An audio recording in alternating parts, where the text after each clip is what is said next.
Hello students, आज हम start करने जा रहे हैं बायनोमियल थ्योरम का लेक्चर नंबर 10। आज हमको पढ़ना है divisibility related problem in binomial expansion. तो डिविजिबिलिटी रिलेटेड प्रॉब्लम क्या होती है? देखिए यहाँ पर डिवीजन वाली बात आ गई। तो डिवीजन में जैसे रिमाइंडर होता है, कुछ क्वेश्चन आता है, वही सारी चीजें यहाँ पर हमको ध्यान रखना है। पढ़ाई आसान कंसेप्ट है, आसान है लेकिन इंपॉर्टेंट है। ये बोर्ड में भी पूछा जाता है और आपके एंट्रेंस में भी इसके क्वेश्चंस आते हैं। तो शुरू करते हैं आज का लेक्चर। हमको पढ़ना है divisibility related problem in binomial expansion. अब इस यहाँ पर क्या होगा, यहाँ पर हमें एक बायनोमियल एक्सपेंशन दिया जाएगा, ठीक है ना, और हमसे कोई एक पर्टिकुलर नंबर दिया जाएगा 15, 20, 17, और हमसे पूछा जाएगा कि क्या ये नंबर से ये डिवाइड हो पा रहा है कि नहीं हो पा रहा है। या तो डिवाइड होगा या फिर कुछ रिमाइंडर आएगा। तो हम डिवाइड होगा ये भी बता सकते हैं और कितना रिमाइंडर आएगा वो भी हम बता सकते हैं। किस तरीके से, ध्यान से आप देखें। देखिए अभी तक हम जानते हैं कि मान लीजिए 1 plus B raise to power n, ये लिखा, क्या एक्सपेंशन हम जानते हैं। अगर मैं इसमें एक्सपांड करूं तो मैं क्या लिखूंगा, मैं लिखूंगा nc0 plus nc1 b plus nc2 b square plus nc3 b cube and so on ncn b raise to power n। अब ये हमारा 10th लेक्चर है, तो ये सारी चीजें आप लोग काफी बार पढ़ के आ चुके हैं, ठीक है। और क्या हो सकता है, अगर मैं इसको ऐसा लिख दूं की वैल्यू क्या होती है, nc0 की वैल्यू होती है 1, ये भी हम काफी बार पढ़ चुके हैं। nc1 इसको मैं चाहूँ तो n भी लिख सकता हूँ या nc1 ही लिखा रहने दो, ये हो जाएगा b, ये हो जाएगा nc2, ये b स्क्वायर, यहाँ आ जाएगा nc3 b क्यूब और यहाँ आ जाएगा ncn b, ठीक है। अगर मैं इस 1 को इधर शिफ्ट कर दूं तो 1 plus B raise to power n minus 1, तो इधर क्या मिल रहा है, nc1 into B, nc2 into B square, nc3 into B cube और यहाँ पर मिलेगा ncn bn, ठीक है। अब आपको क्या दिख रहा है यहाँ पर, देखिए यहाँ पर भी b है, यहाँ पर भी b है, सब टर्म में b है। तो एक काम करता हूँ, मैं यहाँ से b को कॉमन ले लेता हूँ। अगर मैं यहाँ से b कॉमन ले लेता हूँ तो मुझे बचता है nc1 nc2 into B plus nc3 into B square and so on ncn bn minus 1। अब देखिए ये तो हो गया b, और ये क्या है, ये एक कोई पॉजिटिव इंटीजर होगा। क्या होगा, कोई एक पॉजिटिव इंटीजर होने वाला है। तो हम क्या मान लेते हैं, पॉजिटिव इंटीजर क्यों होगा, क्योंकि देखिए यहाँ पर कॉम्बिनेशन लग रहा है। कॉम्बिनेशन मतलब जैसे किसी पर्सन में लगता है या एलिमेंट्स में लगता है, ऑब्जेक्ट्स में लगता है। मान लीजिए 10 बॉल्स है, 10 बॉल्स में से 5 बॉल सिलेक्ट करना है। तो ऐसा तो नहीं कि -10 बॉल में से -5 बॉल सिलेक्ट करना है। तो जो भी आपको नंबर लेना है वो 10c5 ऐसे लेना है। और इसको सॉल्व करने का तरीका आप जानते हैं, ये हो जाएगा n फैक्टोरियल 10 माइनस 5 5 फैक्टोरियल। ये फॉर्मूला हम पढ़ चुके हैं एनसीआर का। तो कुल मिलाकर कहने का मतलब ये है कि ये सारी जो भी वैल्यू है, ये वैल्यू आपको इंटीजर मिलेगी, ये भी इंटीजर मिलेगी, ये भी इंटीजर मिलेगी, सारी वैल्यूज आपको पॉजिटिव इंटीजर मिलेगी। तो कुछ ना कुछ एक पर्टिकुलर पॉजिटिव नंबर आएगा, उस नंबर को हम सपोज कर लेते हैं कि वो है b इंटू के, ठीक है ना। मतलब इस पूरे को लिखने के बजाय मैं सिर्फ b इंटू के लिख रहा हूँ। अब मैं अगर आपसे पूछूं कि ये जो टर्म है 1 plus B raise to power n minus 1, क्या ये इसी की वैल्यू ये है, इसी की वैल्यू ये आई ना एक्सपांड करके। मैं आपसे पूछूं कि क्या ये b से डिवाइड हो रहा है, तो आपका जवाब क्या होगा कि हाँ डिवाइड हो रहा है। ये आप डिवाइड कर सकते हो ना b से इसको, ठीक है ना। बस यही हमको, हम अब जो क्वेश्चन मिलेंगे उसमें यही रूल लगाना है, इसी तरीके से करना है कि हमको जो पूछा जाएगा, हमसे जो पूछा जाएगा कि मान लो 43 से डिवाइड हो रहा है कि नहीं, तो हम देखेंगे कि 43 कॉमन आ रहा है। अगर सब टर्म में से 43 कॉमन आ रहा है, इसका मतलब 43 से वो डिवाइड हो जाएगा। अच्छा, इसमें कभी कभी रिमाइंडर वाली बात भी आती है कि रिमाइंडर के भी क्वेश्चन आते हैं, उसको कैसे देखना है। तो आप तो एक सीधा सा एग्जांपल याद रखो कि मान लीजिए मैंने आपसे कहा कि 209, वही dividend equals to divisor into quotient plus remainder वाला फॉर्मूला। 2 इंटू 9 को मैं डिवाइड करूंगा तो कितना आएगा, ये आएगा। क्या इसको मैं ऐसा लिख सकता हूँ 2 इंटू 4 प्लस 1, बात तो वही है ना, जो भी रिमाइंडर है वो प्लस में आता है। तो यहाँ पर देखिए, यहाँ पर ये हो गया b इंटू के, अब रिमाइंडर कितना बच रहा है, 0 में 0 है ना। तो ये 0 क्या बता रहा है कि रिमाइंडर 0 है, और जब रिमाइंडर 0 आता है इसका मतलब है कि वो नंबर कंप्लीटली डिविजिबल है। जैसे मान लो इसको 8 से डिवाइड करा तो 2 4 जा 8, क्या रिमाइंडर क्या आया, 0। अगर मान लो यहाँ पर +1 आ जाए, अगर यहाँ पर +1 आ जाएगा तो हम क्या बोलेंगे कि इसमें रिमाइंडर बच रहा है कितना 1।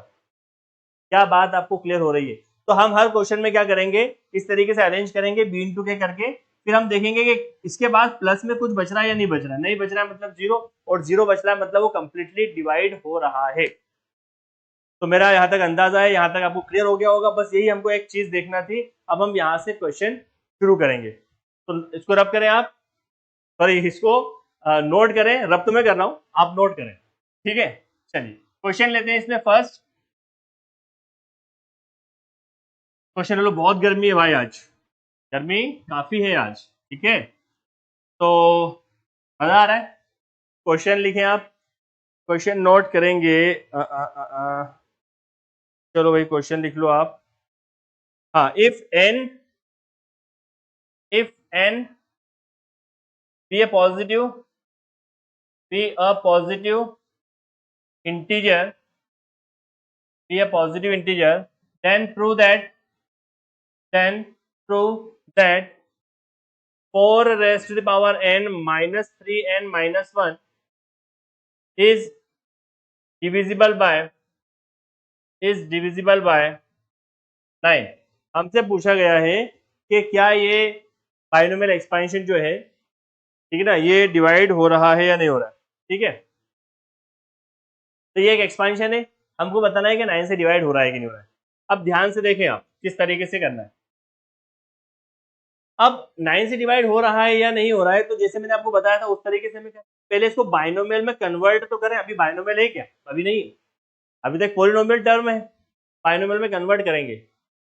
देखिए यहाँ पर हमारे पास है 4 raise to power n minus 3n minus 1। अब मुझे लेकर आना है 9 के मल्टीपल में, तो इसको हम क्या लिख सकता हूं मैं? क्या मैं इसको ऐसा लिख दूं 1 plus 3 raise to power n minus 3n minus 1? क्या ऐसा लिख सकता हूं मैं? क्या 1 प्लस 3 लिखने से कोई दिक्कत नहीं है? 1 प्लस 3 मतलब 4। अच्छा, ये हमको थोड़ा सा अंदाजा लगाना है कि अब हम इसको किसके फॉर्म में ब्रेक करें। अब जैसे यहाँ पर 9 है, तो अब आप ये भी बोल सकते हो सर 2 प्लस 2 भी तो कर सकते हो आप।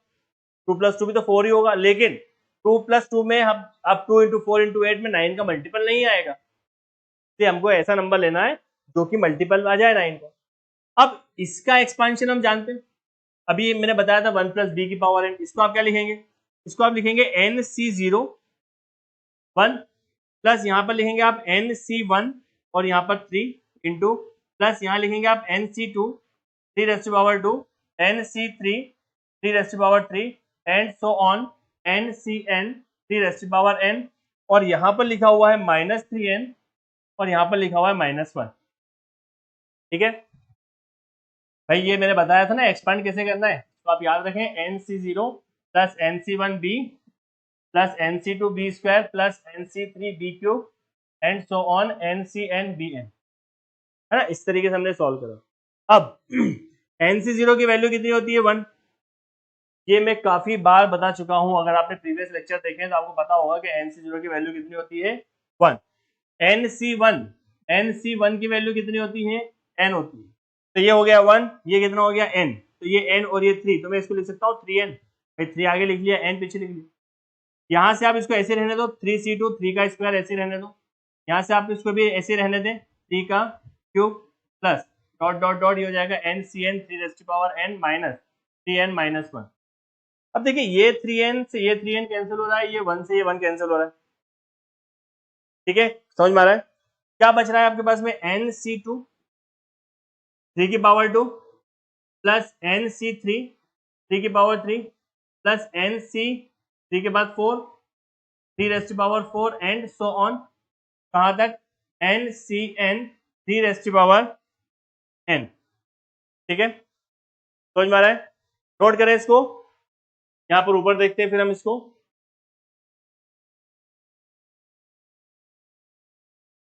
ठीक है, यहां तक हो गया। अब क्या करना है? अब देखिए यहां पर इसमें भी 9 है, 3 की पावर 2, यहां पर भी 9 है, यहां पर भी 9 है, यहां पर भी 9 है। तो मैं काम करता हूं, यहां से मैं 3 की पावर 2 कॉमन ले लेता हूं, तो अंदर क्या बचता है? एन सी 2, यहां पर क्या बचेगा? एन सी 3 3 की पावर 3 में से 2 बाहर आ गया तो 3 बचा, एन सी 4 यहाँ पर बचेगा 3 की पावर 2 और यहाँ पर बचेगा n c n 3 की पावर n माइनस 2। भाई n में से भी तो 2 बाहर ले लोगे। ये कितना हो रहा है 3 की पावर 2 मतलब इसको मैं लिख दूं 9। ये कितना हो गया 9, ये 9 हो गया। और अभी हमने बात करी थी कि ये जो पूरा है ये आपको क्या देने वाला है, एक पॉजिटिव इंटीजर। तो ये क्या दे रहा है, सर देखो ये भी 3, ये सब पॉजिटिव नंबर है और ये भी आपको nc2 हमेशा एक पॉजिटिव नंबर ही देने वाला है 3c2 3c4। ठीक है, तो यहाँ पर मैं इसको लिख सकता हूँ 9 इंटू एनी पॉजिटिव नंबर के मान लिया। इसके अलावा और कुछ बच रहा है क्या, नहीं बच रहा है। मतलब नहीं बच रहा है मतलब यहाँ पर प्लस रिमाइंडर क्या लिखूंगा मैं, 0। अगर रिमाइंडर 0 होता है इसका मतलब क्या होता है कि वो नंबर जिससे आपसे बोला है उससे, जिससे आप डिवाइड कर रहे हैं उससे वो कंप्लीट डिविजिबल है। तो बस अगर ये यहाँ पर 0 है मतलब 9 हम लिख देंगे 9 इज, हम यहाँ पर डायरेक्ट लिख सकते हैं, ये k क्या था इसी को सॉल्व करने पर आया तो हम लिख देंगे hence 4n minus 3n minus 1 is divisible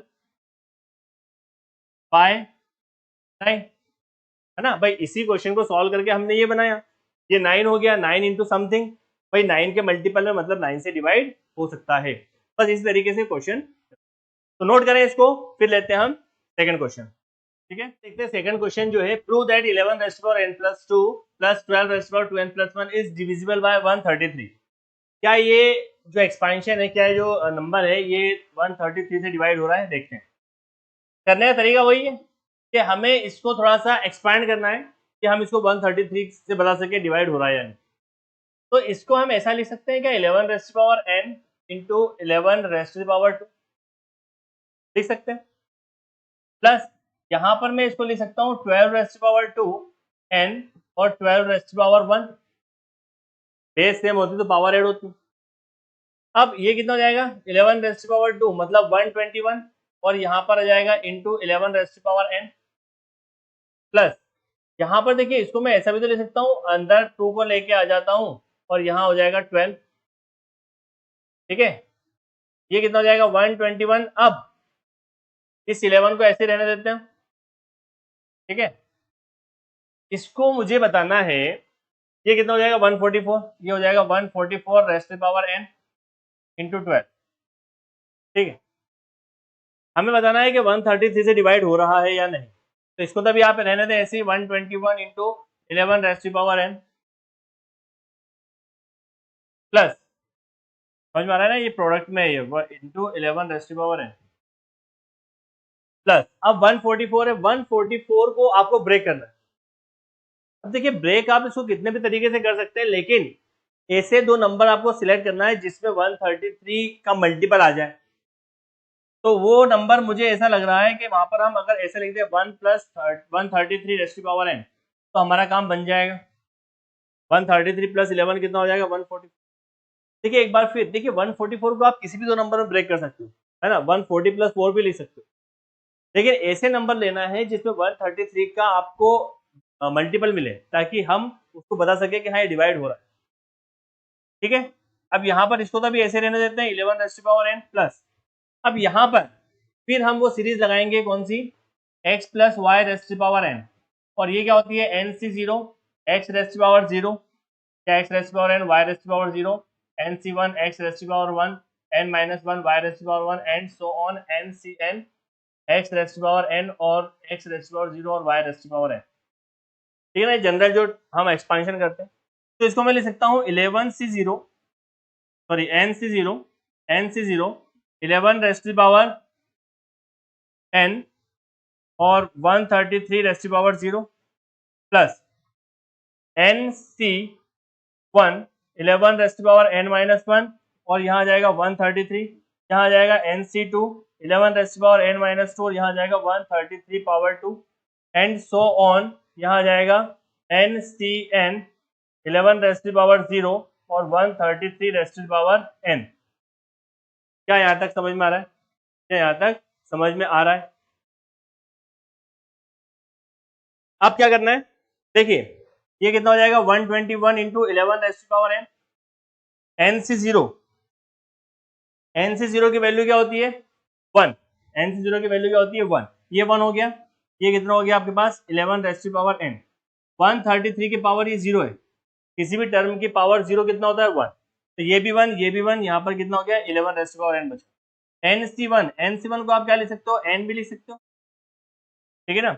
आप इसको n लिखो या मत लिखो कोई दिक्कत नहीं, ये लिखा मैंने NC1 11 rest power n minus 1, ये लिखा 133, फिर यहाँ जाएगा NC2 11 rest power n minus 2 133 rest power 2 and so on. NCN 11 rest power 0 मतलब 1 133 रेस्ट पावर n, ठीक है।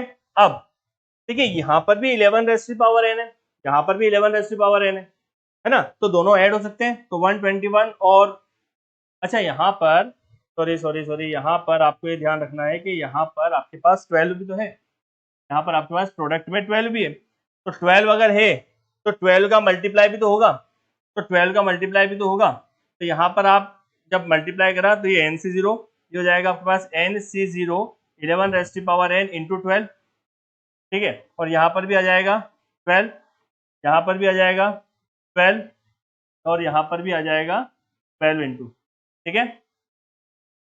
अब क्या हो जाएगा 121 into 11 rest power n plus ये तो हो गया 1, यहाँ पर जाएगा 12 इंटू 11 रेस्ट पावर n, ये हो जाएगा आपके पास में, ये हो गया। इसके बाद में यहाँ पर 12 NC1 यहाँ हो जाएगा 12 into NC1 into 11 n minus 1 into 133, यहाँ आ जाएगा 12 into NC2 into 11 rest power n minus 2 into 133 power 2।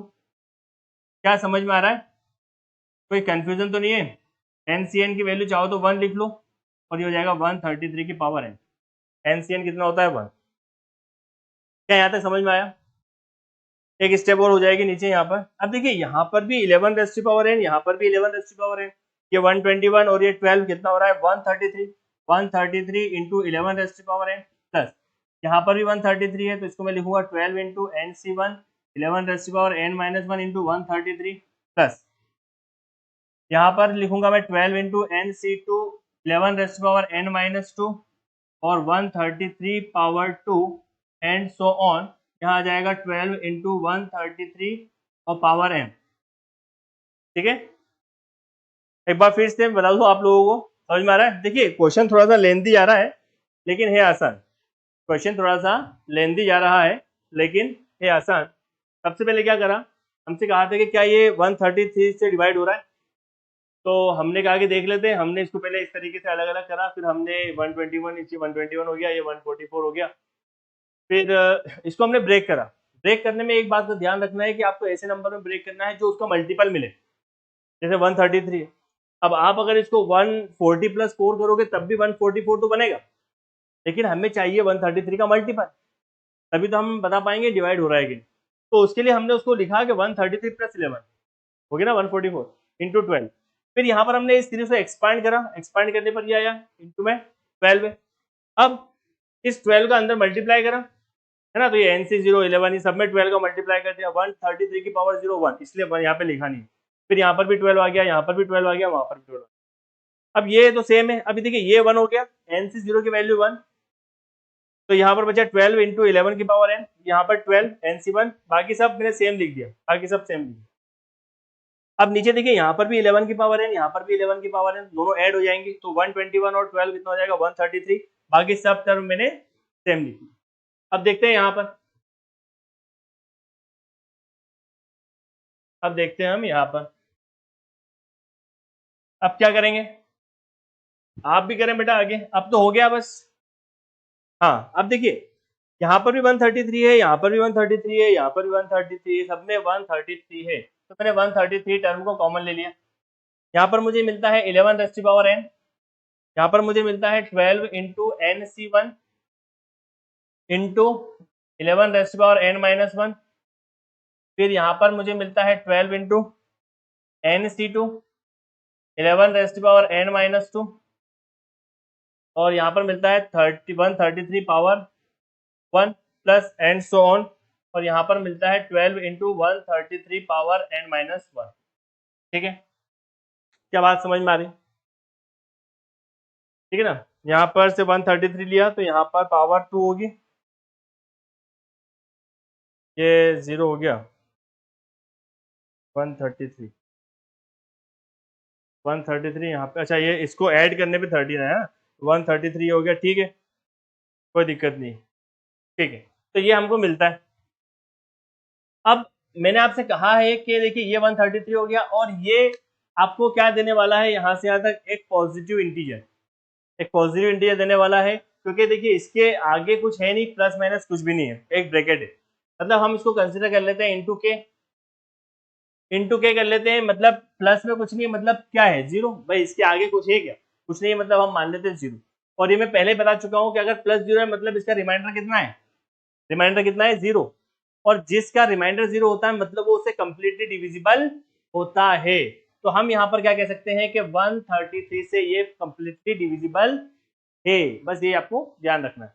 तो बस यहाँ पर हम लिख सकते हैं hence 11 raise to power n plus 2 plus 12 raised to power n plus 1 is completely divisible by, completely नहीं बोलते इसको, हम बोलेंगे divisible by, is divisible by, या completely बोल सकते हो divisible by 133। तो यही हो गया आपका आंसर। तो नोट करें इसको। अब हम लेते हैं नेक्स्ट क्वेश्चन। चलिए यहाँ पर देखते हैं हम नेक्स्ट क्वेश्चन। क्वेश्चन नंबर 3 है, prove that 11 raised to power 10 minus 1 is divisible by 100। अब हमसे पूछ रहे हैं कि क्या 11 raised to power 10 minus 1 100 से डिवाइड होता है। चलिए इसको भी देखते हैं क्या करना है। इसके लिए देखिए हमें कहा गया है 11 raised to power 10 minus 1, तो पहले हम इसको एक्सपांड करना, बाइनोमियल में कन्वर्ट करते हैं, और फिर हम उसको बताते हैं कि डिवाइड हो रहा है या नहीं।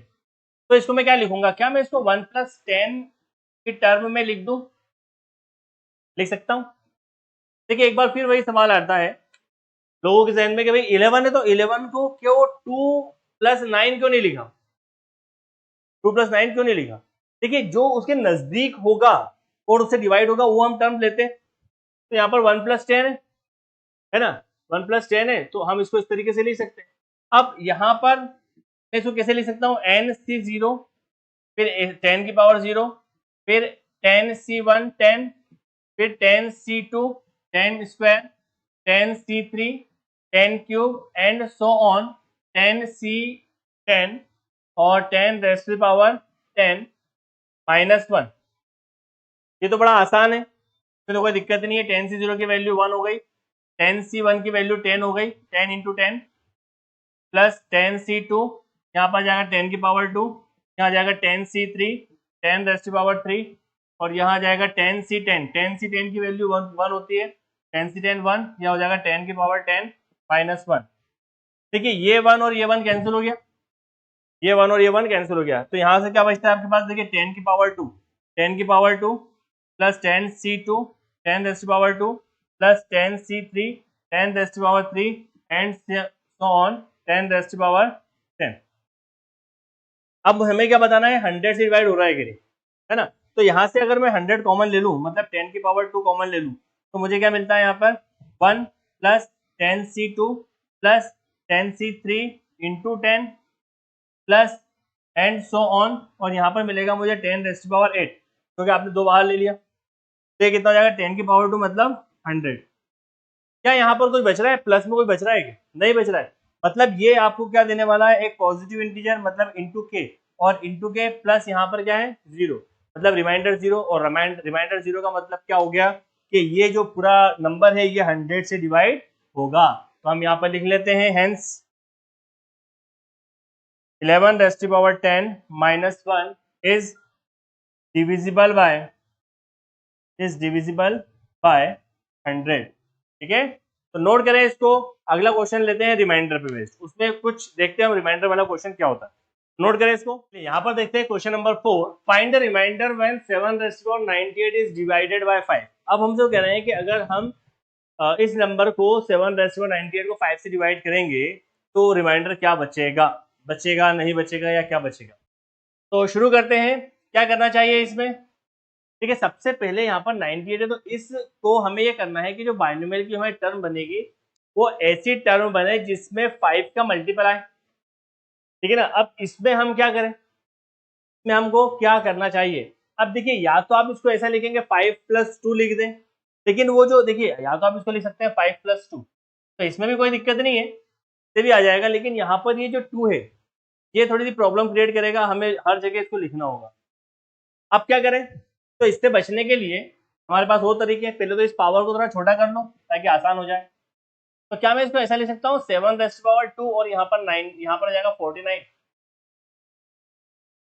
भाई ये कितना है 49, ये से यहाँ से 2 कॉमन ले लिया, 98 से 2 बाहर इसमें ले लिया, तो ये कितना हो जाएगा 49। 49⁻, कितना हो गया 49, लिख सकते हैं। अब इसको मुझे क्या लिखना है, 49 को मैं क्या लिख सकता हूँ, क्या मैं इसको लिख सकता हूँ 50-1, क्या मैं इसको लिख सकता हूँ 50-1 हो गया 49। अब देखिए 5 का मल्टीपल भी बन रहा है और यहाँ पर 1 भी आ गया, तो वो जो एक 2 एक्स्ट्रा टर्म थी वो भी बच गई। ठीक है, अब यहां से आप सीरीज को एक्सपांड करें, जब आप सीरीज को एक्सपांड करेंगे तो क्या मिलेगा, NC0 x⁻n, ठीक है, माइनस 49C1 50⁻48, ठीक है। देखिए यहां पर नेगेटिव आ रहा है, तो नेगेटिव आ रहा है क्योंकि यहां पर नेगेटिव है। जब नेगेटिव होता है तब एक्सपांशन में अल्टरनेट टर्म आती है, plus minus plus minus plus minus, ठीक है। फिर ये 49C1 हो गया, फिर यहाँ पर क्या आएगा 49C2 50⁻, यहाँ आ जाएगा 47, फिर यहाँ आ जाएगा 49C3, यहाँ आ जाएगा 50 46, यहाँ पर नेगेटिव आ जाएगा, और एंड सो ऑन। तो जो लास्ट टर्म आएगी उसमें क्या आ जाएगा, नेगेटिव आ जाएगा 49C 49 और 50⁻0, ठीक है ना, क्लियर हो रहा है। Plus minus plus minus plus minus, तो लास्ट में क्या आ जाएगा माइनस, क्योंकि देखिए यहाँ पर आप देख रहे हैं जहां जहां और टर्म है 1 3 5 7 वहां पर नेगेटिव आ रहा है, तो 49C 49 नेगेटिव, ठीक है। इतना समझ में आया, ये तो हो गया इसकी बात। और ठीक है ना, ये हो गया इसका एक्सपेंशन। अब हमको क्या करना है, अगर मैं इसको सॉल्व करूं 49C0 की वैल्यू कितनी होती है 1, ये हो गया 1, ये कितना हो जाएगा 50⁻49 माइनस 49C1 50⁻48 प्लस 49C2 50⁻47, और ये माइनस चलता रहेगा, और लास्ट में आपको क्या मिलता है 49C 49 1, ये भी 1 हो गया, ये भी 1 हो गया, कितना मिला 1, ठीक है। यहाँ तो समझ में आ रहा है। अब देखिए क्या ये 5 से डिवाइड हो रहा है, पहले तो ये सवाल उठता है इसके पहले वाली टर्म क्या होगी, ये यहाँ पर 1 लिख दिया मैंने, इसके पहले वाली टर्म हो जाएगी 49C 48, यहाँ पर प्लस, और यहाँ आ जाएगा 50⁻1, ठीक है ना। तो इसके पहले वाली टर्म क्या है 49C 48, और यहाँ पर ये भी 1, और 50⁻0 वो भी 1, तो यहाँ पर 1 बचा। अब मैं आपसे कह रहा हूँ कि ये जो पूरी टर्म है क्या ये 5 से डिवाइड हो रहा है, देखिए ये डिवाइड यहाँ तक तो डिवाइड हो रहा है, लेकिन ये 1 जो है ये 1 नेगेटिव आएगा, ये जो 1 है ये डिवाइड नहीं हो रहा है 5। अब क्या करें, अब क्या करना चाहिए हमें रिमाइंडर बताने के लिए, तो एक काम करता हूँ, क्या मैं इसको ऐसा लिख दूँ 50⁻49 माइनस 49C1 50⁻48 प्लस 49C2 50⁻47 और एंड सो ऑन, यहाँ पर आ जाएगा आपके पास में 49C 48 50-1। इसको 5 का मल्टीपल बनाने के लिए क्या मैं यहाँ पर -4 कर दूं, क्या मैं ये कर सकता हूँ, क्या मैं ये कर सकता हूँ, -1 में -4 ऐड कर देंगे तो कितना हो जाएगा -5, मतलब सब में 5 आ जाएगा, 5 से डिवाइड हो जाएगा। लेकिन -4 तो आपने कर दिया, तो बैलेंस करने के लिए आपको क्या करना पड़ेगा +4, बैलेंस करने के लिए क्या करना पड़ेगा +4, ठीक है। तो यहाँ पर अब क्या मिला आपको, आपको मिलता है 50⁻49, यहाँ पर मिलता है 49C1 50⁻48, यहाँ पर मिलता है 49C2 50⁻47 एंड सो ऑन, और ये हो जाएगा लास्ट में 5, -1 -4 -5, और ये हो जाएगा +4, ठीक है। अब देखिए सब में 5 आ रहा है, अब आप एक काम करें यहाँ से 5 कॉमन ले लें, ठीक है। मैं इसको रब कर रहा हूँ, आप नोट करें, इसको समझ में आ गया होगा इतना। हाँ अब देखिए यहाँ से 5 कॉमन ले लो इस ब्रैकेट में, तो यहाँ से 5 कॉमन ले लिया, कितना बचा 50 रेज़ टू पावर, यहाँ पर 5 कॉमन ले लो, तो यहाँ पर कितना बचेगा आपके पास में 10 पावर 5 है ना। तो एक काम करो, इसको इसी तरीके से समझो। देखिए यहाँ पर ये सब में 5 आ रहा है, ये देखो मैंने यहाँ पे लिखा 5 लिखा इंटू के लिखा, क्या लिखा 5 इंटू के। देखिए यहाँ से जब आप 5 कॉमन ले लोगे तो यहाँ से क्या निकलेगा 5, यहाँ पे 1, यहाँ पर 5 की पावर 2 थी तो 5 बचेगा, यहाँ पर 5 की पावर 3 बचेगा, 5 की पावर 4 बचेगा। नहीं आया समझ में? चलो मैं इसको ऐसा कर देता हूँ, 5 कॉमन ले लेते हैं, 5 कॉमन लिया, कितना बचा यहाँ से आपके पास, यहाँ से 5 की ये 50 है ना, हाँ ठीक है ना। तो यहाँ से आप इस तरीके से समझिए 5, देखिए यहाँ पर सब में 5 5 5 है, मतलब डिवाइड तो 5 से करेगा तो ये हो जाएगा 5 इंटू के, 5 इंटू के, ठीक है, प्लस। अब देखिए मैंने आपको बताया था कि अगर प्लस के बाद कुछ आ जाए तो वो ही क्या होता है रिमाइंडर, तो यही क्या है आपके पास रिमाइंडर। नहीं आई बात समझ में? देखिए सब में 5 है, यहाँ पर 5 है, इसमें भी 5 है, 5 की पावर 2, 5 की पावर 3, 5 की पावर 4, फिर ये 50 से डिवाइड हो रहा है, ठीक है ना, 50 से, तो 50 में भी तो 5 आता है, 5 10 या 50, मतलब ये पूरा नंबर 5 से डिवाइड हो गया, ये डिवाइड, अगर 5 कॉमन लेते हैं तो, और प्लस बच रहा है 4, तो 4 ही क्या हो जाएगा इसका रिमाइंडर। तो हमने कहा कि भाई 4 is the remainder of 7 raised to power 98 when divided by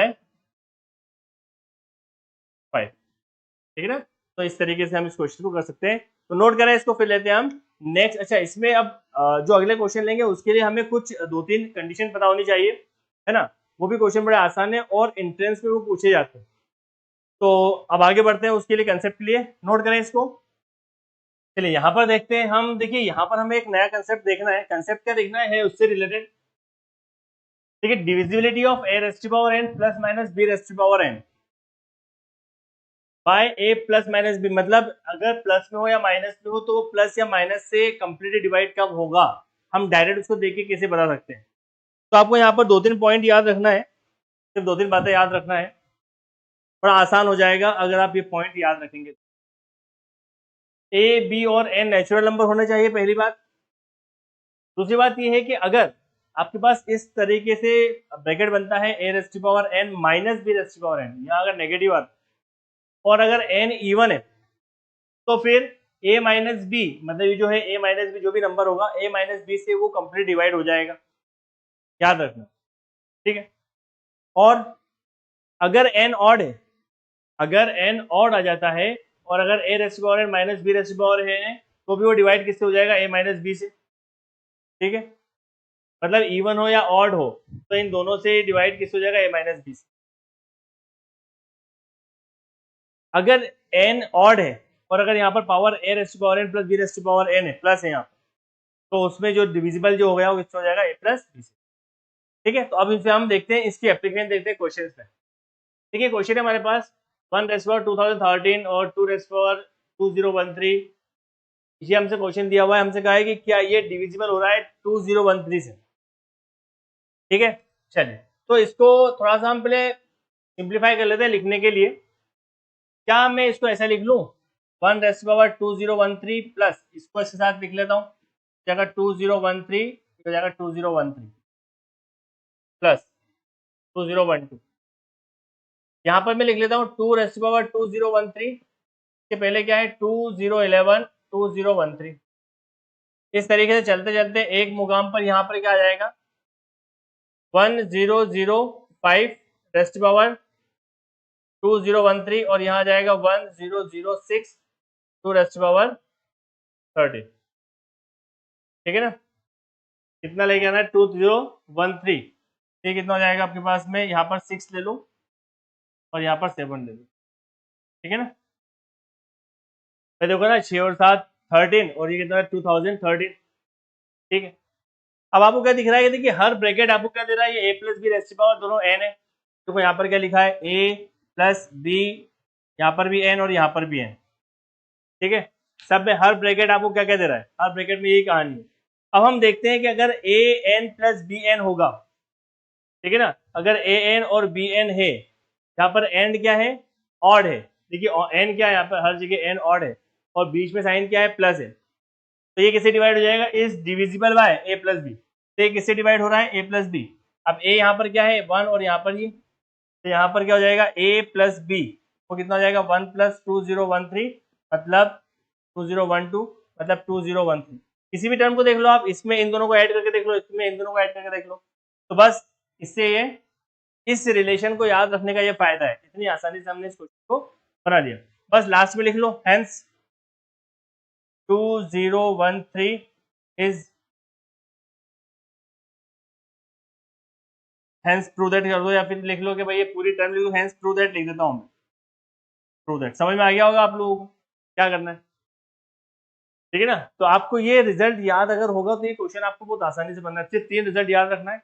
यहाँ पे याद रखना है कि एन ऑड होना चाहिए, और अगर यहाँ पर प्लस है तो ए प्लस बी आपका आंसर आ जाएगा। तो ये देखिए ए प्लस बी की टर्म में सारी टर्म है, मतलब हर टर्म 2013, ये भी सब टर्म 2013 से डिवाइड हो रही है।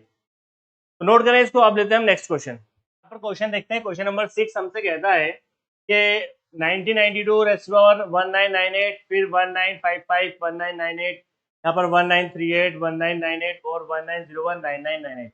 तो हमसे कह रहा है कि बताएं, ये प्रूव करें कि ये जो पूरी टर्म है ये 1998 से डिवाइड होती है। अब देखिए, अगर हमको ये नहीं पता, अगर हमको ये प्रॉपर्टी नहीं पता तो क्या आप सॉल्व कर पाएंगे, बहुत मुश्किल है ना। तो ये सिर्फ 3 प्रॉपर्टी आपको याद रखना है, बाकी आपका काम बहुत आसान हो जाएगा। अब जरा ध्यान से समझे। अब मैं लेता हूं इस क्वेश्चन को 1992 रेस्ट पावर 1998 माइनस 1955 1998, यहां से मैं माइनस कॉमन ले रहा हूं। अगर मैं यहां से माइनस कॉमन ले लूं तो ये बचेगा 1938 1998 माइनस 1901 और 1998, ठीक है ना। ये हमने कॉमन ले लिया। अब देखिए यहां पर आपको क्या दिख रहा है, ये a rest power n minus b rest power n, और ये भी a rest power n minus b rest power n, ठीक है। यहां पर आपको क्या दिख रहा है, देखिए यहां पर ये a हो गया, ये b हो गया, पावर देखिए सेम है। तो a रेस्ट पावर n क्या बन रहा है, यहाँ पर ये बन रहा है a rest power n minus b rest power n। तो यहाँ पर भी वही टर्म आनी चाहिए, जिससे डिवाइड होगा उससे जो डिवाइड होना चाहिए। तो देखिए यहां पर आपको क्या मिल रहा है, ये वाला रिलेशन। n कैसा है, n कैसा होना चाहिए, इवन, इवन है। n कैसा है, इवन। अगर ये n इवन है तो, और यहाँ पर माइनस होना चाहिए तो माइनस। अगर n इवन है और यहाँ पर नेगेटिव है तो इसका मतलब ये किससे डिवाइड हो जाएगा, a माइनस बी से डिवाइड हो जाएगा, a माइनस बी से। इसका मतलब ये है कि यहाँ पर a का काम कौन कर रहा है, 1992, और b का काम कौन कर रहा है, 1955। तो जरा a माइनस बी कर दो, 1992 माइनस 1955 कितना हो जाएगा, ये 7, यहाँ से कितना हो जाएगा 37, 37 आ रहा है। 37 से नंबर डिवाइड हो रहा है, लेकिन क्वेश्चन में तो हमसे कहा है कि 1998 से डिवाइड होना चाहिए, तो हम तो सिर्फ 37 निकाला। इसका मतलब है कि और भी कोई नंबर है इससे डिवाइड हो सकता है, कंप्लीटली डिवाइड हो सकता है। अब क्या करें और आगे देखते हैं। अब इसी क्वेश्चन को अगर हम रीअरेंज करें, अगर इसको ऐसा लिखूं 1992 रेस्ट पावर 1998, इसके साथ इसको लिख लेता हूं माइनस 1938 रेस्ट पावर 1998, ठीक है। माइनस कॉमन ले रहा हूं मैं, यहां से माइनस कॉमन ले लिया, यहाँ पर मेरा 1955 रेस्ट पावर 1998। जब माइनस कॉमन लेंगे तो यहाँ पर नेगेटिव हो जाएगा, ये हो जाएगा 1901 रेस्ट पावर 1998, 1998 ये हो जाएगा, ठीक है। अब देखिए आप यहां पर इन दोनों का डिफरेंस सेम आना चाहिए हमेशा। जब भी आप ये दोनों नंबर बनाएंगे तो उन दोनों का डिफरेंस सेम आना चाहिए, तभी वो अप्लाई होगा, क्योंकि डिवाइड फिर एक नंबर से होना चाहिए ना। तो देखिए यहाँ पर देखिए a rest power n minus b rest power n, इसको मैं माइनस करूं अगर तो देखो कितना आ रहा है, 92 माइनस 38, ये 12 में से हट जाएगा तो कितना बचेगा 4, और यहाँ पर ये हो जाएगा 8 माइनस 3 54। यहाँ से देख लो, चेक कर लो, 55 माइनस 01 मतलब 54, मतलब ठीक है, ये बात बहुत इंपॉर्टेंट है भाई, जब आप इसको किसी भी फॉर्म में आप अरेंज करो लेकिन सब तरफ फिर सेम ही नंबर का डिफरेंस आना चाहिए, ठीक है। चलिए अब ये हमने नंबर बनाया, ये किसको फॉलो कर रहा है, इसी को फॉलो कर रहा है। एन क्या है, इवन, एन क्या है, इवन, एन क्या है, इवन है। और ए का काम कौन कर रहा है, 1992। बी का काम कौन कर रहा है, 1938। यहाँ पर ए का काम 55। ये इस तरीके से जब आपने इसको माइनस करा तो हमारा आंसर कितना हो जाएगा, ए माइनस बी। ए माइनस बी का मतलब 1992 माइनस 1938 कितना आएगा, 54। यहाँ से भी जब आप ए माइनस बी करोगे 1955 माइनस 1901 तो ये भी कितना जाएगा, 54। ये भी कितना जाएगा, 54। इसका मतलब क्या हो गया कि ये जो नंबर है, ये जो नंबर है, number is divisible bye 54 also. Also क्यों लिखा है, क्योंकि एक नंबर 37 से तो पहले डिवाइड कर ही रहा था और ये नंबर किससे करेगा, 54 से भी डिवाइड करेगा। मतलब चलो इसको मैं रब कर दो। इसका मतलब क्या हुआ, जैसे जैसे मान लो 12 है, 12 है तो ये 12 3 से भी डिवाइड हो रहा है, 3 4 जा 12, और ये 4 से भी डिवाइड हो रहा है, 4 3 जा 12, और ये 4 3 जा 12 से भी तो डिवाइड होगा भाई। 3 से डिवाइड हो रहा है कंप्लीटली, 3 4 जा 12, 4 से भी डिवाइड हो रहा है तो ये 4 3 जा 12 से भी डिवाइड होगा। इसी तरीके से अगर ये नंबर, इस तरीके से अगर ये नंबर 37 आया था पहले, यहाँ पर अगर ये नंबर 37 से डिवाइड हो रहा है और 54 से भी डिवाइड हो रहा है, इसका मतलब है कि इन दोनों के मल्टीपल से भी ये नंबर डिवाइड हो जाएगा। अब हम मल्टीप्लाई करके देख लेते हैं कितना आ रहा है, 54 37 7 4 28 28, यहाँ पर 2 हो जाएगा, 35 36 33, ये कितना हो जाएगा, 7 7 से 12 12, ये 1 15 और 1 16, यहाँ 8, यहाँ पर 9, 6 और 3 9, 1998 कितना आ रहा है, 1998। मतलब ये 1998 से नंबर कंप्लीटली डिविजिबल है, कंप्लीटली 1998 से डिवाइड है। समझ में आ रहा है, तो उम्मीद करता हूँ ये भी आपको समझ में आया होगा। तो आज का लेक्चर हम यहीं पर एंड करते हैं। मुझे उम्मीद है कि आप लोगों को लेक्चर अच्छा लगा होगा। कल इसी तरीके से नए लेक्चर के साथ आएंगे, तब तक के लिए बाय।